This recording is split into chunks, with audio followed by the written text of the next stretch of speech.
in the cabbage patch, getting ready for the kimchi. Now, you'll notice it's not as beautiful as it once was. What happened is it was looking lovely in one piece, and I thought, before I harvest it, I'll just give it one more good drink of water, and it split. So that's what happens if you have uneven watering. So if it goes from really dry and then you give it a decent watering, the cabbage kind of can't contain itself. The growth that happens as a result, so it splits. I should have known better, but I was just anxious to get my cabbage on the go. So it's still perfectly fine. Okay, so what I'm going to do right now is I'm going to harvest it. Pull it out.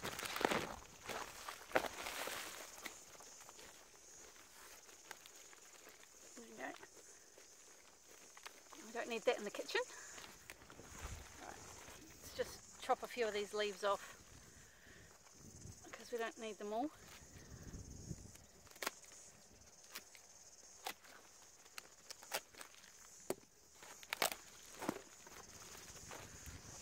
They can go on the compost heap. Oh, there's a slug. Few little bugs in there. Right, so I'll get this to the kitchen, get it washed up, and then we can make some kimchi. It's gonna be amazing. Okay, I have gathered the ingredients so we can make the most inauthentic kimchi ever. It's not like I didn't try, but I started by growing the wrong cabbage. This is a Savoy. You should really use a Napa. I don't have a Napa. The other key ingredient is daikon radish. I didn't have one of those, but I have a kohlrabi, kind of similar. This is authentic. These are spring onions. I won't use the bits with rust on the end though. And I have garlic. This is as best as my dismal crop is allowing. So, and ginger. Bought that from the store today. So ginger. Fish sauce. Salt. And the other inauthentic thing is the kimchi powder. I just couldn't get it. But I did a little bit of magic earlier to try and come up with something that's possibly a little bit close.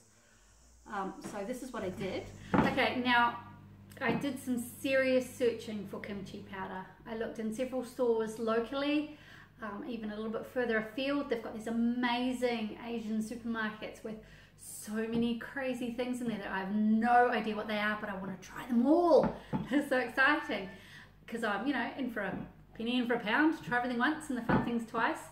And I saw but they didn't have kimchi powder. So I looked online to find out exactly what it was, and it's actually a chili that's specific to the Korean region, and it's kind of fruity, but with heat and an interesting distinctive flavour. Now, I've never actually tried it, so I can't even begin to imagine how I'm going to replicate it. But what it does do is it gives the kimchi its wonderful red colour and also a bit of a zing. So I'm going to replicate red powder and zing. So to start with, it broke my heart, but I had to buy some bell peppers because mine aren't ready. I could have waited, but my cabbage is ready, which is why we're making it in the first place. So so what I'm going to do is I'm going to chop these up and dehydrate them.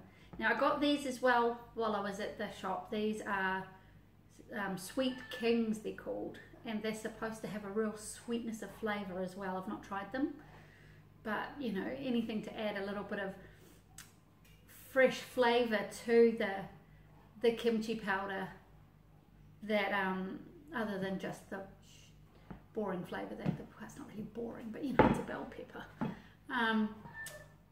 Had it been end of season when all the peppers in my garden were ready, the array of flavour I would be able to bring, because I think I've got about 8-9 different kinds of peppers, not spicy, just different. So that would have made an amazing kimchi, fake kimchi powder. But this is what I have to work with. So I shall get on with it. Let's chop these things up.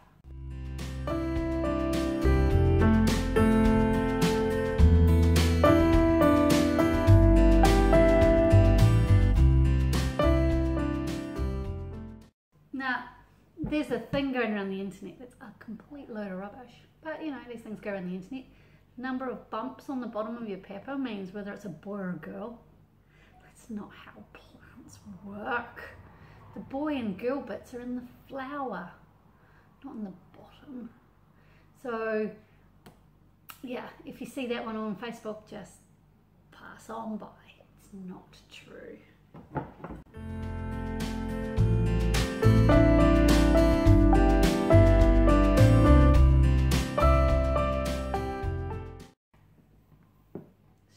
These long ones.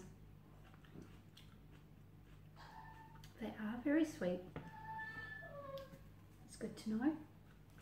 Right, finish chopping them up.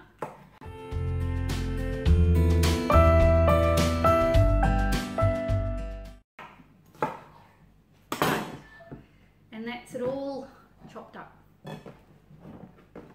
So what I need to do now is load it into my dehydrator.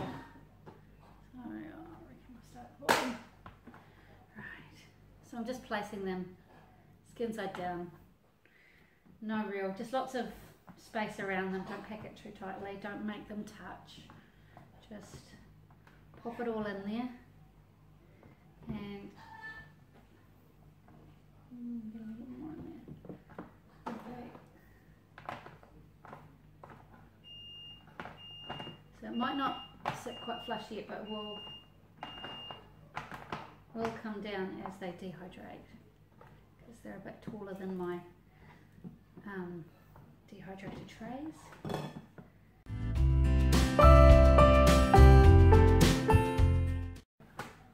Another one on the top, just for a bit of airflow. And then, now, I'll just set this. I'm going to set it to high because I've lost the instructions. I'm sure it'll be fine. And I'll leave it for about 8 hours.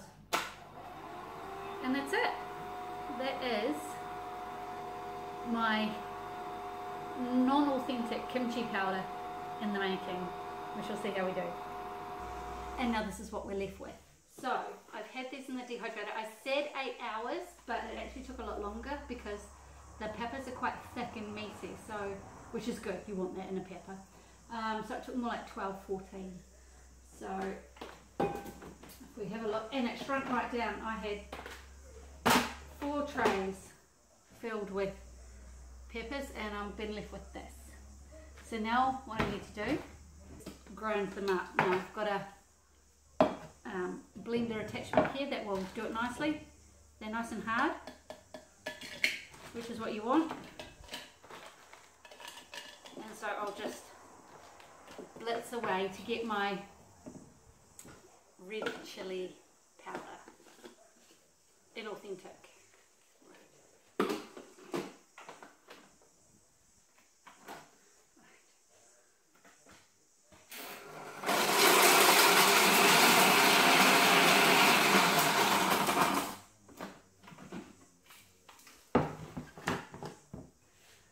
So that has given me this gorgeous, lovely red powder that smells amazing. So that's the kind of sweet, well, as sweet as we're going to get kimchi powder, but it needs heat. Now what I have here in my jar is from last season. Oh, it smells so good. I wish you could smell this. This is what I did last year with my chilies, is I smoked them, all of the spicy ones, and then I dehydrated them, and then I blitzed them up, and we have this amazing powder. It's smoked chili. Amazing. So what I'm going to do is I'm going to add some into here, generous helping, and it's really spicy, so we only normally use like a pinch into here to give us the heat for the kimchi. And that is my faux kimchi powder. Love the colour. Love the smell. Right, so that's that, ready to go. So I'll put that aside for later with the other ingredients.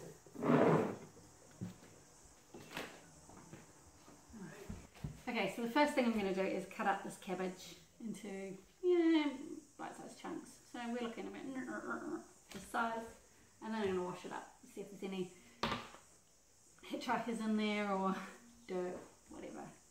So, oh my gosh.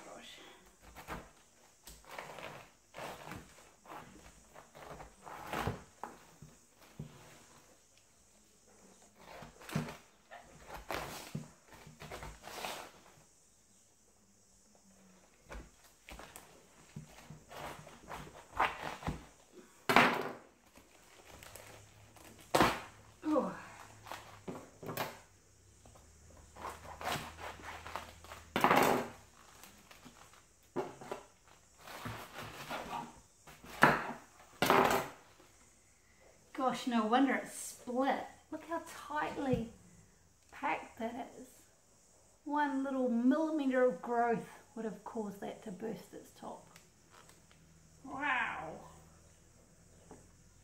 I'm very pleased with that. Okay, so let's have a look. How's the best way? Okay, probably won't use that leaf. Maybe not those. Okay, here we go.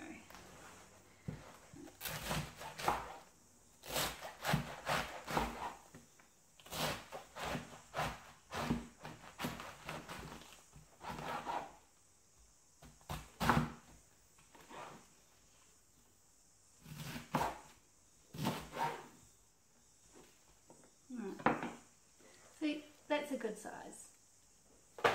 Just chunks like that.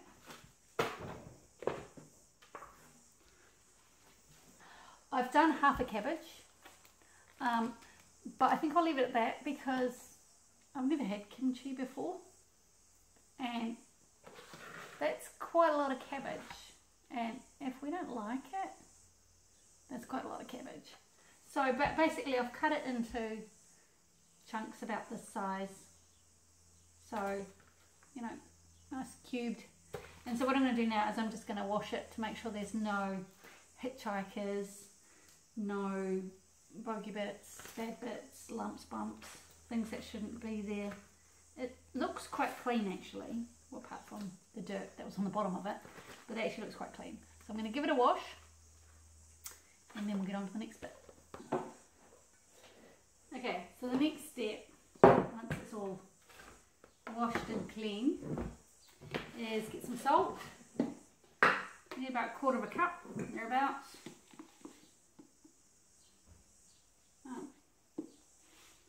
I'd just like to put a wee disclaimer in here. This is just a guideline because this is inauthentic kimchi. So if you want to make proper kimchi, I suggest you go and look on the internet. There's some great Korean recipes out there who actually know how to do it because it's part of their culture and heritage, and I'm just bodgering it up. So, salt, about 1/4 cup, and then cover it with water.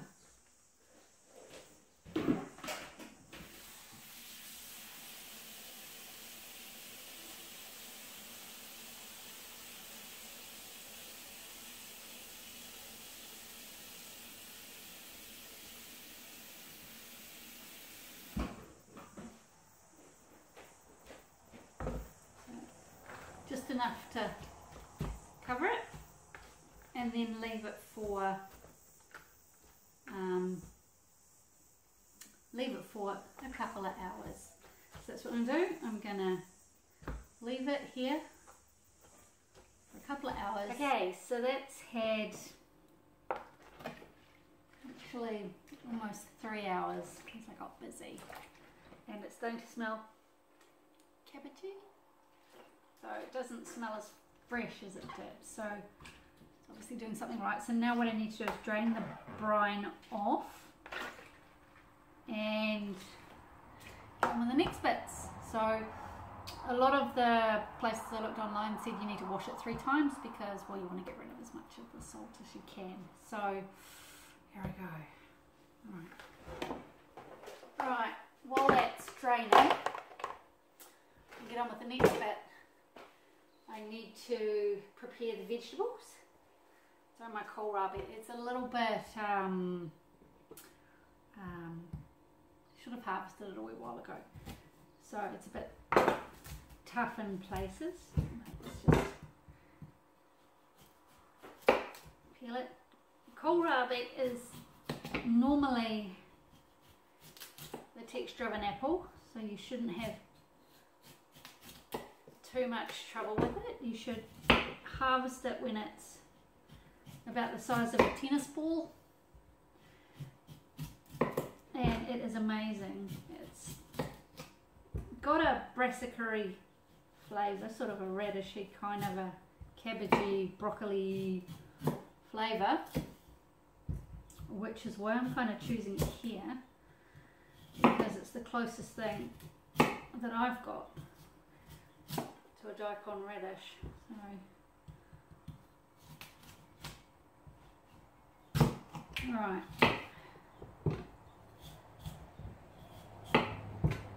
Normally you can just peel it with a potato peeler, but I've left it, like I said, I left it going too long. So what I need to do now is just cut it into sticks.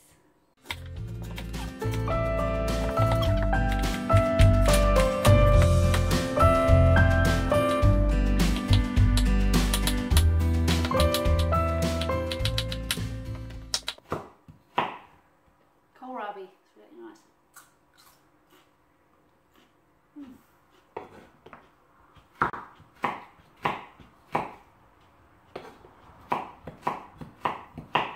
Of course I should be using a daikon. I don't have one.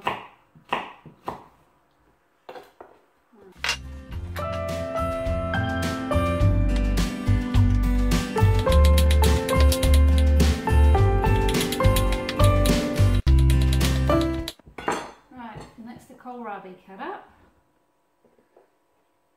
Now, spring onions. Okay, that should do. I'll just chop off the bits with rust, because no one wants to eat rust.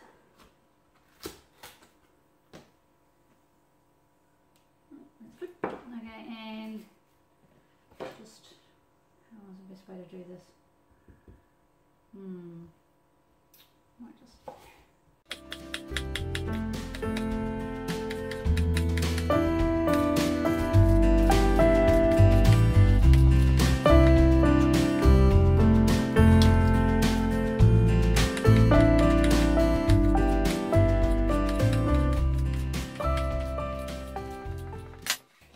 Kohlrabi goes in there with that. I'm not sure I've cut it fine enough, we'll see. And the spring onions. And now I'm going to mix up the ginger and the garlic. I'm going to do it in my blender now. I haven't actually washed it yet, not because I'm lazy, but I just don't want to lose any of that wonderful flavour that that is still in there from the peppers. So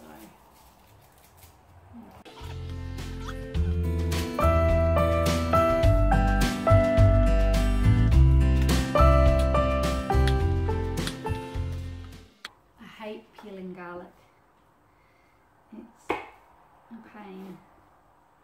Especially when it's such fiddly tiny little amounts.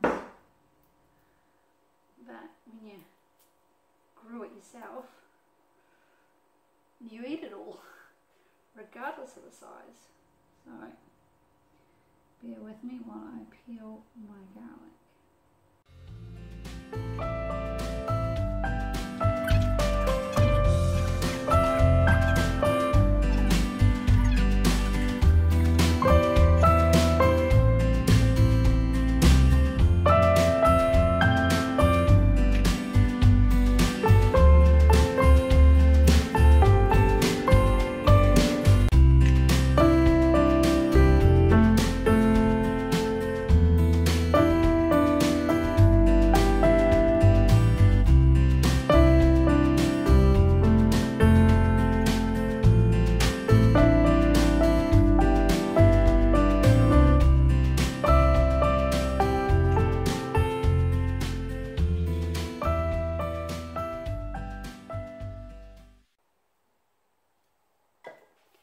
Right, and now the ginger. It's a lot easier.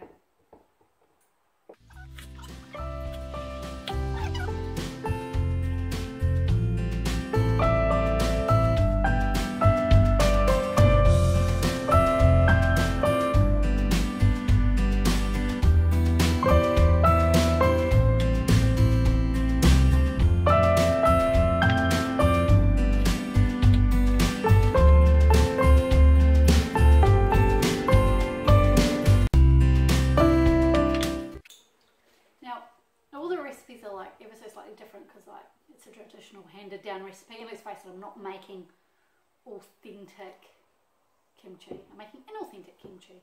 So it's, you know, this is anywhere between a tablespoon and 3 tablespoons of fish sauce. They even like put like salted shrimps and actual fish into squid and stuff into their kimchi, but I'm just going to put some fish sauce, about maybe a tablespoon.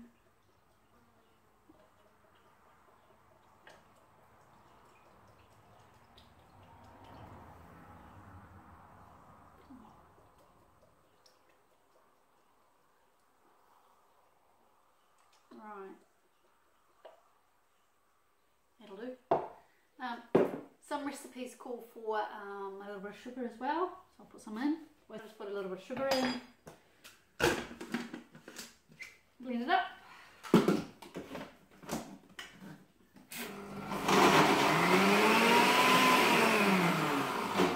And then take it out. And what we have, ooh, interesting smelling paste. Ginger. Garlic. Fish sauce. Okay. So then this and this go into here and get mixed in these vegetables. So, and with my kimchi sauce, wow, it's such a, the powder, such a lovely red colour. And then in with the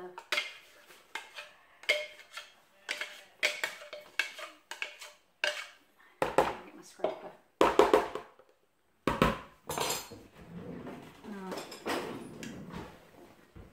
Get it all out, because that was all. Oh, there's my computer. Okay, so get it all out so that it is all good. Right. So it seems to be breaking that. Right. And then mix it all up well. Right. And then add the cabbage.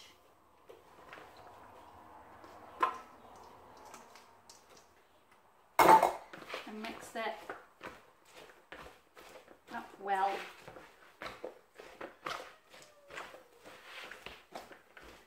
Wow, okay, so it's turning into what looks like the photos of things I've seen.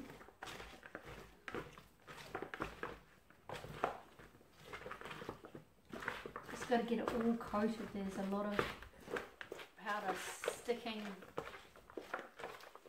to the bottom. Right. So look at that. That is looking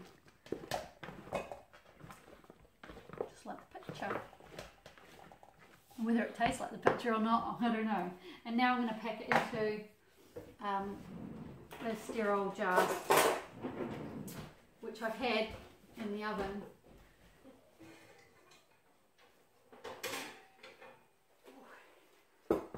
At 100 degrees for 20 minutes. And that has sterilised my jar. And now I need to pack the kimchi into there. Interesting flavour. It's got a kick. So, oh gosh, I think I need to, I'll just use my hands. Right, oh my gosh. Right, shall I take these out of the way? Right, kimchi into the jar. Wow. Now you need to pack it down tight. So, right,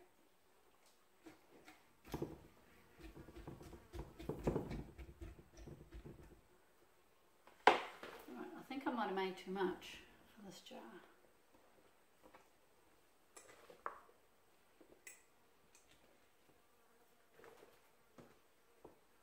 It's amazing how much space half a cabbage can take up. Now, you need to have it pressed down firmly so all the fermentation juices get going. It's very messy. Oh, I might get it in here. Let's see if we can't just get it in there.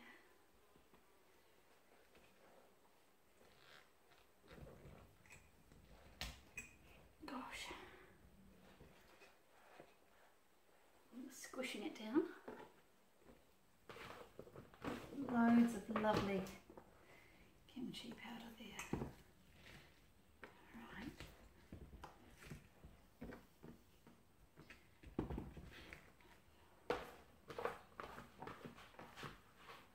Right. And that, oh gosh.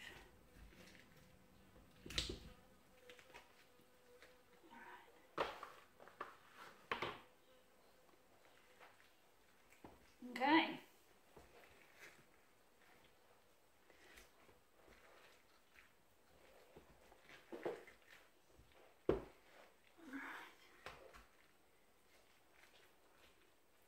Okay. Whew.